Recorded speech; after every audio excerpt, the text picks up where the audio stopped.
or watching some scary stuff, or Chilling Scares 6 most disturbing cases of real found footage. Let's see, what are they? August And 15, I mean, I 1989, did that a on family of purpose, but three was still. driving along Interstate 205 near Stockton, California when their car began to overheat. Forced to pull over, the father popped the hood to check the damage. It didn't take long to realize they needed professional help. Leaving the mother behind to stay with the car, the father and his young son set out on foot to find a payphone. I get it, but I don't get it. I feel like the son should have stayed behind and then the dad went by himself, right? So then at least the mom has a kid there. Because leaving a woman alone in a car by herself while the car's overheated is kind of, yeah. I don't know. As they walked, the boy noticed something unusual, a camouflage jacket discarded by the side of the road. This piqued his curiosity and he went over to take a closer look, only to find an unmarked VHS tape sticking out from one of its pockets. The boy picked up the tape and later brought it back to his home. By this point, his parents were also curious about what they'd find on this seemingly abandoned tape. So they inserted it in their home VHS player and pressed play. However, the contents of the tape were far darker than what they could have imagined. Now, the original unedited video has never been made available online, but there are different pieces from various sources that I've done my best to put together. It opened with the camera pointed at a massive fire at night, with what I can only assume is the cameraman saying some ominous stuff. Look at the fire. This is my domain. My hell. A bit into the video, the camera refocused and the source of the fire became clear. It was a single-story home that looked like it was still under construction before it caught fire. I call it home. My hell. The whole sky's black with smoke. A fire that will destroy your soul. Ancient spirit of evil. Meanwhile, the cameraman kept talking, and the longer he spoke, the more unsettling it became. Later in the video, you can also hear fire trucks arriving at the scene and the cameraman commenting on it before ending the video with a direct threat to the viewer. The fire department's trying to put it out. Why a laugh. Why do you say it like that? Remember me tonight. Ladies and gentlemen. Your house is next. The tape then abruptly cut to the scene from the 1984 horror film A Nightmare on Elm Street. It wasn't clear if the fire video was taped on top of the movie or if this was a deliberate edit. However, one thing was clear: the frightening video was filmed by the person who set the house on fire. The family handed over the tape to the police and told them exactly where and how they found it. Detectives went back to the location, and sure enough, the family's story checked out. The jacket was still there. But the detectives also found many other items near the jacket, including a wooden pestle, a glove, a cassette of metal music, and a ceramic skull. They also watched the video itself, and it was unlike anything they had seen before. I've never run across anything as eerie as this tape. Frightened me, as a matter of fact. I thought about it that night when I went to bed. Unfortunately, the poor filming conditions and shaky nature of the footage prevented them from extracting any meaningful clues about the location of this fire. Despite a frame-by-frame analysis, investigators were unable to match the tape with any reported fires in the state of California. For all they knew, the fire could have happened anywhere in the US. As for the motive behind this action, the constant talk of hell and evil led the investigators to believe that it had something to do with Satanism. And while this might sound a bit far-fetched today, you have to remember that back in the 1980s, major acts of evil from devil worshippers was a real concern for many people. But without any leads, this was nothing more than a theory. So, after exhausting all other options, investigators decided to enlist the help of the media and featured the story on the popular TV show Unsolved Mysteries in September of 1990. And this worked better than the cops could have ever imagined. Within 2 hours of the episode airing, investigators received over 1,000 calls from viewers with potential leads. Among these 1,000 plus callers was a man named Ed Tarantino who got shaken to his core after seeing the found footage on TV, because he lived next to the burning house in Redwood City, California, some 80 miles west to where the tape was originally found. More importantly, the show also led the investigators to the owner of the under-construction home that was burning in the video, Bill Otherly, who described the incident as the act of a crazy person. And turned up, it's my house. That's on the videotape. And then you heard the voice of this individual. And you go, this guy ain't playing with a full deck. This was an extremely expensive loss for Bill. The fire had completely destroyed his under-construction home, costing him $900,000, which is about $2.5 million in today's money. Meanwhile, the Redwood City Fire Department also confirmed the incident. As it turns out, the fire department had captured their own footage of the incident for use in future training, and parts of this fire department footage matched the mysterious tape. I'll be dead heated. I'm building a house, somebody burning down, and then I gotta pay for that shit. Nah. Cross-referencing the two videos also revealed that the arsonist was just about 50 feet away from the fireman when he recorded his video.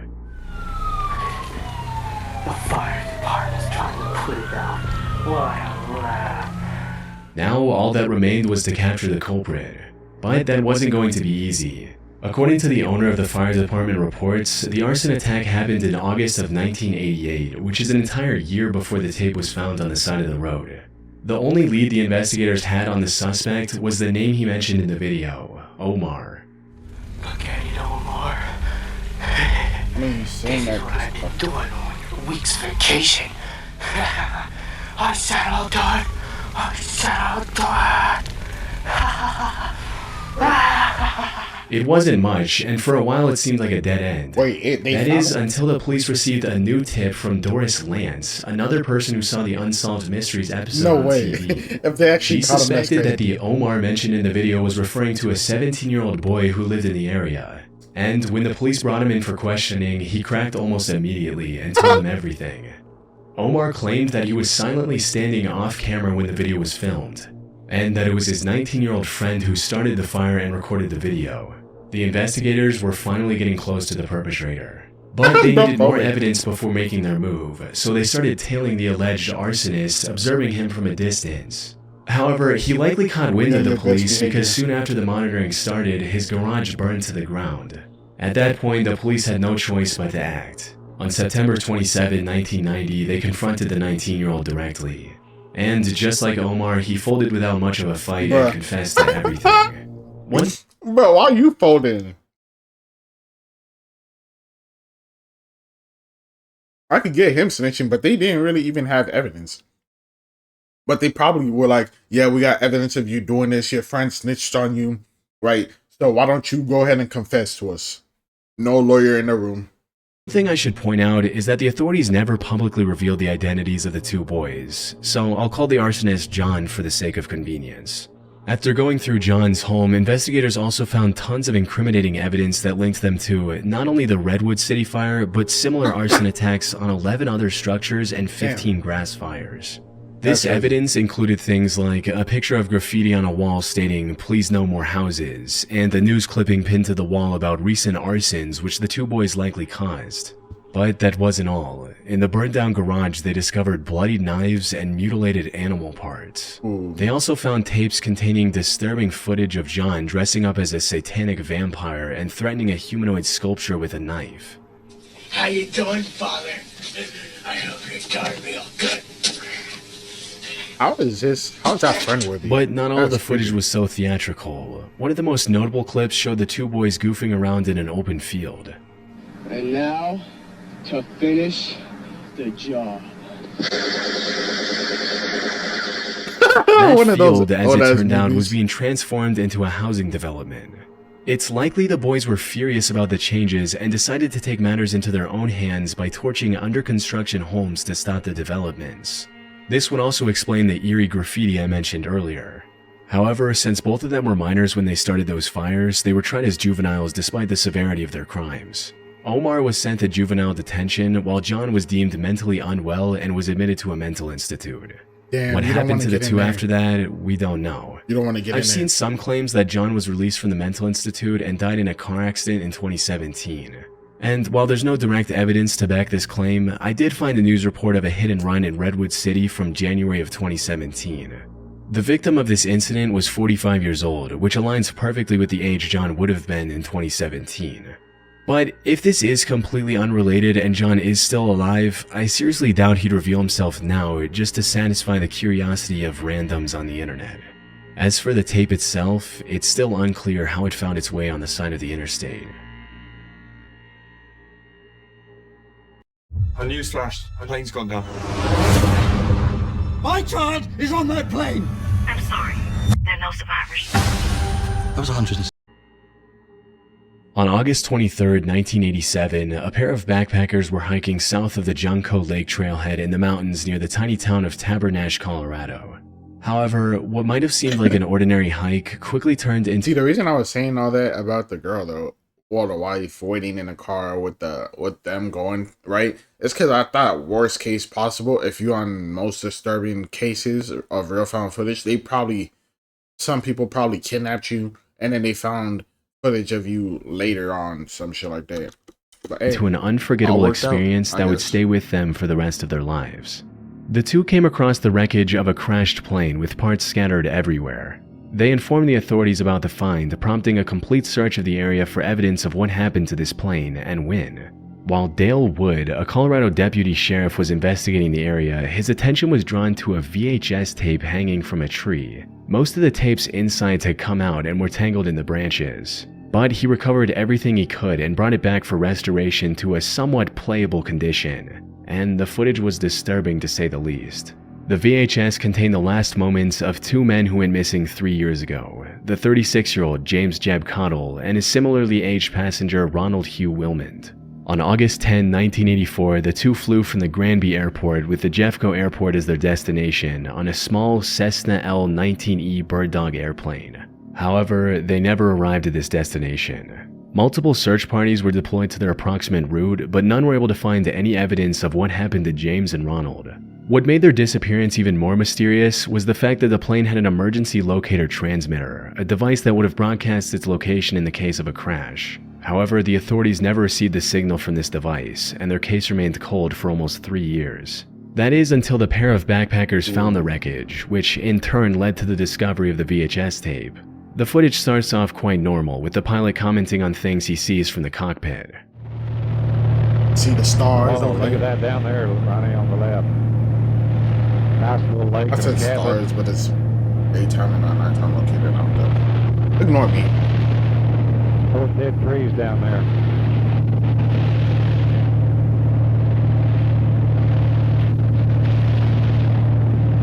There's a whole bunch of them back up in here, those beetles. Very pretty little lake. However, around 5 minutes into the footage, things start to go wrong as the ground starts coming closer and closer.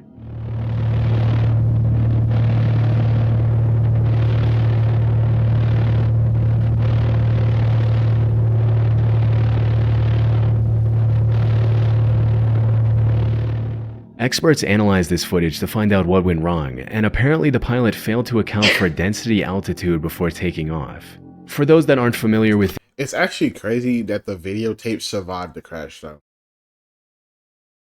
Unless I was just not paying attention, but I'm pretty sure since they were recording while they were flying, right?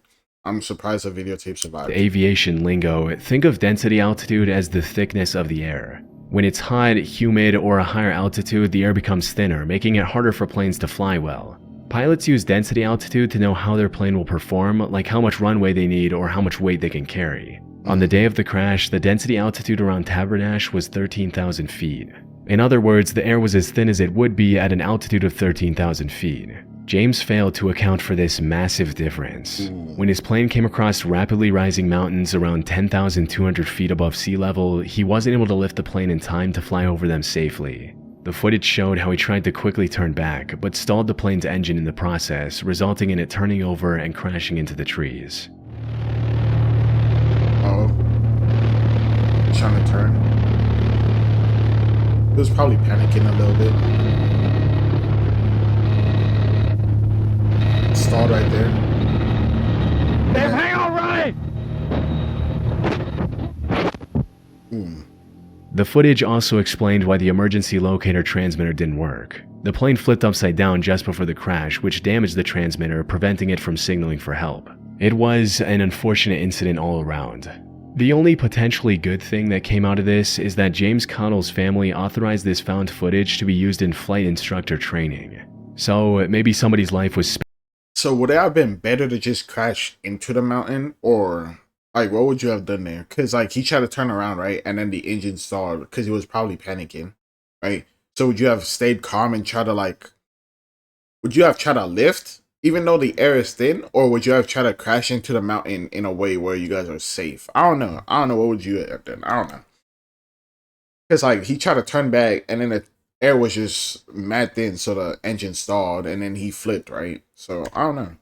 Try to land on some trees with the wheels out, like try to do a soft landing on top of the trees. Like you're gonna crash either way, right? So instead of like crashing while turning, which resulted in them flipping, why not try to crash on top of the trees? Of course, you probably gonna get hurt, but the emergency antenna is gonna go off. So spared because they saw this footage and remembered to adjust for density altitude before taking off. I don't know. I don't know nothing about driving a plane though. So on the 31st of May 2013, the loud noise of a tornado siren was echoing through the streets of El Reno, Oklahoma. Meteorologists were predicting a potential multiple vortex tornado that might touch down in the area. And while this was bad news for the residents of El Reno, the rarity of such an event also attracted a lot of storm chasers from around the United States. This also included a 3-man crew of storm chasing experts, the 55-year-old Tim Samaras, his 24-year-old son Paul Samaras, and their partner 45-year-old Carl Young. The three had extensive experience in safely chasing twisters and gathering valuable data from them. They were also part of the Discovery Channel's Storm Chasers and were heavily involved in the show from seasons 3 to 5. In May of 2013, the trio had actually arrived in the stormy area many days earlier. Bro, I don't even like strong winds going by my window, and these niggas are chasing tornadoes. I'm straight, bro. Like, you know how like little dust storms could start? Like, no, not little dust storms, but like in AZ, right? When I was younger and I would walk to places, well, I still walk to places sometimes, but like when I was younger, and I really used to walk to places, when I wasn't living with my dad and I was living with my mom, there would always be this like little patch of dirt from when I was going to school. It was like really, really young, like elementary school, right? Like 3rd, 4th, 5th grade, maybe 6th grade, right? There would be this patch of dirt, right? And whenever I would hang out around that area and this patch of dirt would like start spinning because of the wind and it would start looking like a tornado, that shit would freak me the fuck out, bro.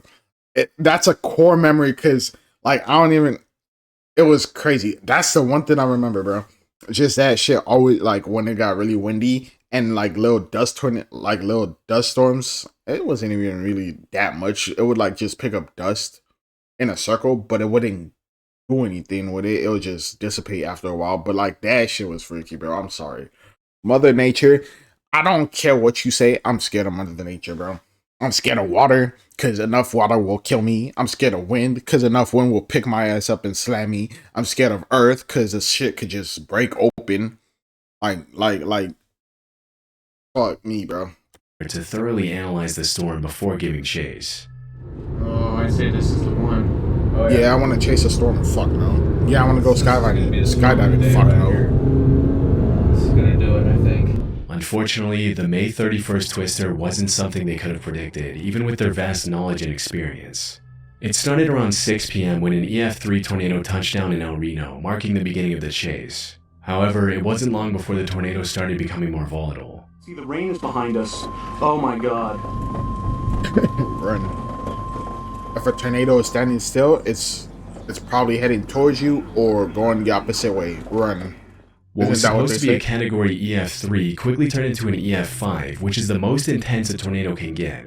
But even the title of EF5 could not fully demonstrate the terrifying scale of this particular twister. By the time it stopped growing, the El Reno tornado had a radius of 2.6 miles, the largest in recorded history. It also had a wind speed of 313 miles per hour or over 500 kilometers per hour. how fast you gotta drive to get away from that? No, like dead ass. How fast you gotta be driving to get rid of that if it's not even chasing you? If it's chasing you, you're getting caught. Like it don't matter, right? But if you're driving away from it and it's not chasing you, how fast you gotta drive to get away from it? Also, it is like I know like usually they're like, oh yeah, the eye of the hurricane is like the safest spot. But how you gonna find yourself in the eye of a hurricane? Because it starts out at sea. So like if you just like let's say a tornado just actually never mind. Tornadoes come down in triangles, huh? They don't come down like open circle. But like would an eye of a tornado be safe? Like for this tornado, if it came down in a circle and you were in that circle, would you be safe? Actually, I don't think you would be. Would you? I feel like either two things would happen, right? Either the tornado will suck you up into it, right? And you'll die, right? Because you won't be in anything. Or you'll be fine and you will have no oxygen in there. So you will eventually die anyways. I'm curious. Carl and the Samurai's brothers were attempting to ride parallel to the tornado to observe from a safe distance. Unfortunately, the twister made an unexpected turn and started coming towards their car. They tried everything in their power to escape safely, but sadly it was too late. The tornado flung the car into the air, sending it barreling across the El Reno region. After the storm had passed, search parties found their car, which was reduced to 60% of its original size. And while Tim's body was found strapped inside the vehicle, Paul and Carl's bodies were found half a mile east and west of the car. All three had tragically passed away in the incident. Yo, imagine getting flung out the car and just falling. Like, falling. How long you think they falling for? I think like a minimum of like 6 seconds. Like just falling 6 seconds, like gathering your thought. Oh, really? Are you even gathering thoughts, or are you just disoriented? After some more searching, authorities also found a camera which was miraculously still recording. And after reviewing the footage, it became clear that it had recorded Tim, Paul, and Carl's final moments. Now, as far as I could tell, the raw footage from this camera has not been released to the public, and no one has leaked it anywhere on the internet. Come on. But a select few people have seen the footage, including I mean, I know it's people dying, but I still want to see what it's like being in a tornado. The crew's close friend, Gabe Garfield. According to him, he could hear Carl talking about how eerily calm the air around them had become in the moments before their end. To which Tim replied, "Actually, we're in a bad spot," before uttering his final words, "We're going to die." To this day, the story of Tim, Paul, and Carl serves as a stark warning to aspiring storm chasers, highlighting the immense danger of their pursuit. If the wind is calm, even a team of industry-leading veterans couldn't withstand the unpredictable fury of a twister. I mean, it just took a sharp left. I mean, why are you driving parallel to that shit? Nigga, you should be running away from it. But hey, storm chasers. What's the point of a storm chaser, actually? Like, bro, send a drone out there. Like, the drone could... I mean, the drone probably get knocked down, and this probably before drones. So let me shut up. On the 1st of June 2024, a YouTube channel by the name of Found Memories uploaded a video titled Tape 92, Found Footage, Jason Sleeping. The video is timestamped for 9:27 p.m. on April 22, 2007, and opens with the cameraman placing the camera in a way that faces a sleeping child.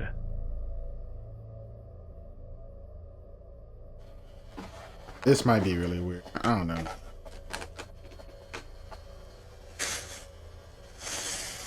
Is his face gonna pop up?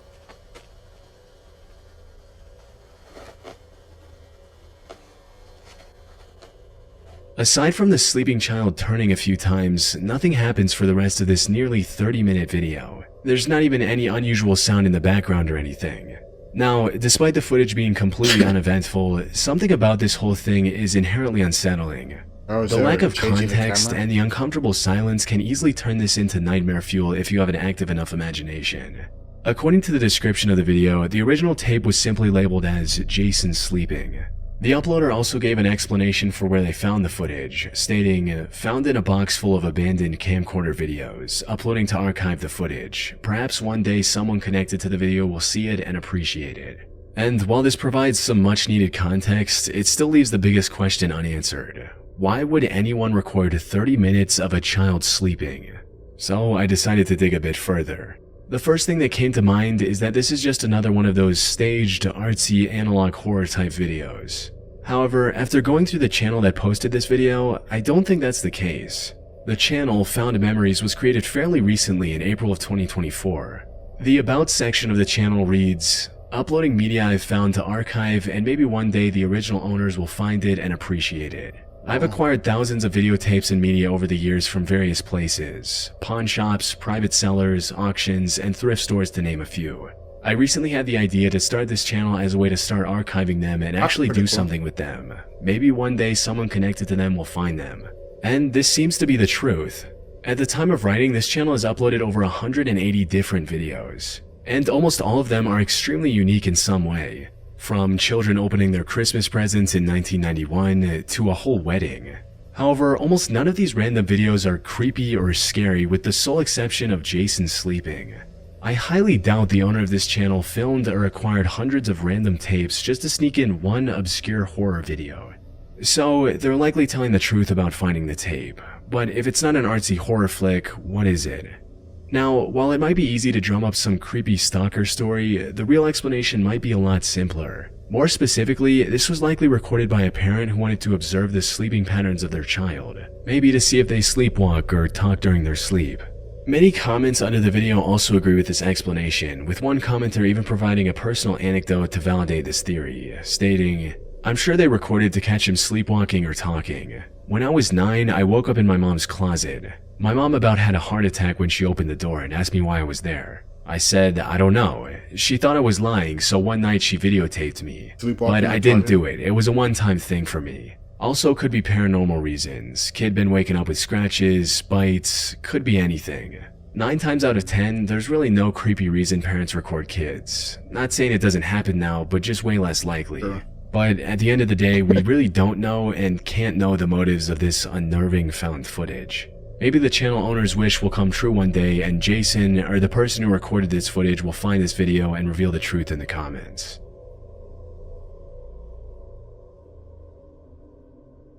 In August of 2021, YouTuber Rich Aloha was filming one of his signature diving videos in a pool under a waterfall in Foster Falls State Park, Tennessee. He was excited to jump in the water in hopes of finding some treasure like a drone or an iPhone. Hunting. But what he uncovered instead was a lot more disturbing. No, thank you. After looking around on the lake floor for some time, he saw something unusual sticking out of the ground, which turned out to be a GoPro camera. The GoPro had clearly been in there for a while, plus the outer shell had massive cracks, which allowed water to get in and fry every electronic component. But before Rich threw the broken GoPro away, he decided to remove its SD card and plug it in, just in case it somehow survived the months underwater. And to his surprise, it was actually fully functional and had the footage of the adventures of a young man. This turned out to be 22-year-old Richard Ragland, who tragically lost his life 2 years earlier, drowning while swimming beneath that very waterfall. In fact, the footage Rich uncovered had Richard's final moments in water. We can actually see him getting visibly exhausted and struggling to stay afloat near the end. The camera likely recorded his final breaths as well. However, from my research, the complete footage isn't available anywhere online, and even if it was, it wouldn't be something I could show here on YouTube. Rich likely never released the complete recording out of respect for Richard and his family, which I fully understand. And while the death of such an upbeat young man is sad, at least his family got to see his last happy moments. I mean, bro, there's people back there. Somebody help. I'm tired. I can't. Like, why is you not screaming for help? Like, as soon as, like, bro, say I'm swimming. I don't know why the fuck I would be swimming, because I would never be swimming. Unless Arizona is under fucking water, I would probably not be swimming, bro.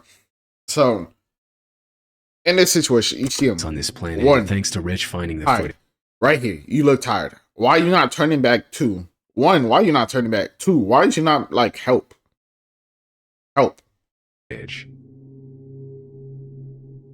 Or maybe he wasn't tired right there, and then he stayed in the water too long. On the 30th of September 2019, at 4:06 p.m., the police in Anchorage, Alaska received a call from a woman claiming to have found evidence of a horrific crime. The woman who called the police was 47-year-old Valerie Kassler. She claimed that she was walking around Fairbanks Street when she found an SD card lying on the ground. She picked it up and saw the words "Homicide at Midtown Marriott" written on it, and thought that it might be the title of some obscure horror movie. However, nothing could have prepared her for the horrifying content that came up when she plugged in the card to view its contents. According to the reports, the card had 39 images and 12 videos, all from the same crime scene of horrible things being done to a woman in a hotel room. The person behind the gruesome footage stayed off camera, but his unmistakable voice and distinct accent were clear in the videos. And while these videos were never released to the public, the person recording them would have sounded something like this. There through those trees you'll see the doctor's house. He's like a heart surgeon or a brain surgeon or something. There's the other neighbors, and there's the tree in front of the house, and there's the other neighbors. This is the voice of Brian Stephen Smith, who quickly became the #1 suspect in the case. Apparently, he had called the Anchorage Police Department a few days before the SD card was found and complained about someone stealing his stuff. So when the cops were reviewing the footage, someone from the station recognized his voice. The person who found the SD card also recognized the carpet pattern of the hotel in the pictures. It was the Town Place Suites by Marriott, which was located just a 5-minute walk from where the card was found. Cops went to this hotel, and sure enough, Brian was checked into the hotel on the day the horrific pictures and videos were taken. Further investigation into Brian revealed that he was an immigrant from South Africa and had received U.S. citizenship less than a year earlier. He was also working as the manager of a different Marriott hotel in Anchorage. The police also found the discarded remains of his victim during this time. Unfortunately, he had gone on vacation with his wife the day the SD card was found. However, he was arrested seconds after landing at the airport in Alaska and charged with over 13 felonies for his unspeakable crimes. Police also revealed the identity of his victim, the 30-year-old Alaskan native named Kathleen Jo Henry. Brian pled not guilty, but the evidence against him was too substantial for him to walk free. However, just as he was about to face justice, Valerie Kastler gave a testimony that could have complicated this case even further. If you remember, she originally claimed to have found the SD card lying on the road. In reality, she was hired by Brian as an escort. On her way out, she stole his phone. When she went through his phone, likely to clear it, she came across evidence of his monstrous deeds. But she did not want to get involved in such a massive case, so she copied the files to an SD card and came up with the entire found footage storyline. Fortunately, the case against Brian was already strong enough to withstand this revelation, and he was finally sentenced to 226 years. But would that change anything? How you got the phone? Would that change anything? It's not like the cops got him. The person who brought it to the cops stole it, but other than that, hey. In prison in July of this year. And while this would not undo the pain and suffering Kathleen went through, at least now her family can rest easy knowing that the monster who did this to her is rotting in prison. But yeah, crazy. We're gonna watch some more of these though. Like right now. But yeah, like, subscribe, see you guys later. Hope you have a good day or night, and bye.